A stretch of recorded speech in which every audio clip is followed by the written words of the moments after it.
Okay, so I want to go over warm-ups really quick. And by the way, I have no idea what order I'm going to post these videos, so I'm just going to kind of apologize for the dogs in every one of them. They will not go away. Warm-ups. Warm-ups are incredibly important, and I think that they are skipped or shortened way too much, and we can't be doing that anymore. Warm-ups should take a minimum of 10 to 15 minutes. The whole idea behind a warm-up is to prevent injury, and also to obviously increase flexibility and strength. Told you.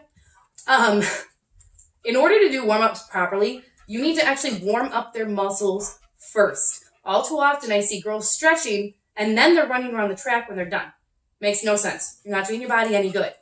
They need to warm up. You can warm up by running, by doing jumping jacks, anything to get their body moving so that the muscles are warm. Once the muscles are warm, just make themselves comfortable. Once the muscles are warm, that is when you then begin to stretch out. It is very important when they are stretching that you pay attention to everything that they are doing and how their body is positioned. Sorry, he really loves that one. Legs, for example. If you're doing your stretch here, okay? Legs should be straight. Knees maybe ever so slightly bent because you don't want them like hyperextending their knees. But legs need to stay straight. When they go down, leg has to stay straight. If they're going like this, you're stretching nothing at all. Leg has to stay straight. Feet shoulder width apart. When you go down in the middle, the goal is to touch the ground. If they can't, it's okay. They're here, no big deal. They will eventually get that flexibility. But again, legs need to be straight. Same thing when you're doing stretches on the ground. I hope you can see me. Yes, you can. Okay.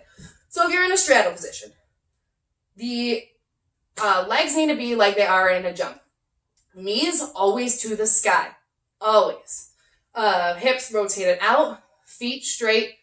You can point or you can flex, and I actually recommend doing both because they stretch the muscles a little bit differently. So for each stretch that you do, you kind of want to make sure you're adding them in. Again, when the girls go down, they need to keep those legs straight. They need to keep their knee up. If they turn it in, you're going to end up damaging the muscles, damaging the joints, and you're also not getting any kind of good stretch. And here they come. This is just fabulous. So make sure that they have their body properly positioned. Go. I'm not done. Go. Okay. They're just not going to go away. Splits. When it comes to the splits, same exact concept when you're stretching out. Number one thing I'm going to tell you right now, I never, ever, ever, ever want to see a coach forcing a child down in the splits by physically pushing them down. We will have words. That will happen. Not a good thing. They will get there in time. The flexibility will come as long as you, their coach, are properly stretching them out every single time. So what I recommend, after you've done all of your stretches, splits should be at the very end. You start them off kneeling. Okay, this gets them in pretty much the proper body position. So when it comes to the splits, your back knee stays tucked under for the most part, but your front leg always stays so that it is straight up to the sky.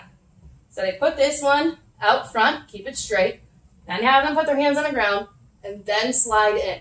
So when they go in, that's when you can check to make sure you have the back knee down, you have the front knee up, toe is pointed, body straight.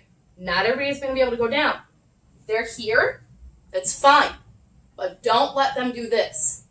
If they're sitting here like this, they're not doing themselves any good. If they can hold themselves up, even like this, that will eventually help to increase that flexibility. We've got to make sure that their legs are in the proper position. And eventually, muscles stretch out and they go down. Okay? It's very important that we focus on these this season to make sure that we're doing them right, we're teaching them right, and that they don't get any injuries. Because trust me, as somebody who did this forever, the amount of injuries that I have to my body because we didn't know as much about warm-ups and stretching as we do now, I mean, it's insane. I could have prevented a lot of damage that I now have. So let's teach them right the first time, but spend a lot of time on these warm-ups and really making sure that we're preparing them not only for that day, but for the season. Because don't forget, they've also been sitting around for about 4 months now. So we really got to work to get those bodies back in shape.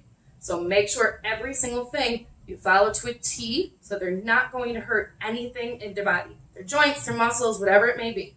Okay.